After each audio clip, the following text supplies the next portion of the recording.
बिस्मिल्लाहिर्रहमानिर्रहीम। एक बादशाह ने ख्वाब देखा कि उसके सारे दांत टूट कर गिर पड़े हैं। बादशाह ने एक मुफस्सिर को बुलवाकर उसे अपना ख्वाब सुनाया।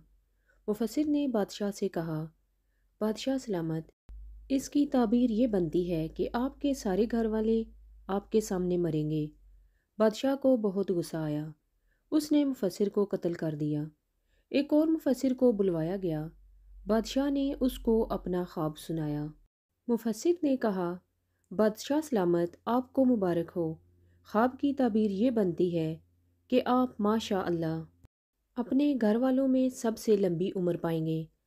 बादशाह ने खुश होकर मुफस्सिर को इनाम व इकराम देकर रुखसत किया। क्या इस बात का यही मतलब नहीं बनता कि अगर बादशाह अपने घर वालों में से सबसे लंबी उम्र पाएगा तो उसके सारे घर वाले उसके सामने ही वफात पाएंगे? जी, मतलब तो यही बनता है, मगर बात बात में और अल्फाज में फ़र्क है। आपका बोला गया एक एक लफ्ज़ किसी दूसरे के लिए मरहम भी बन सकता है और ज़ख्म भी दे सकता है। इख्तियार आपके अपने हाथ में है।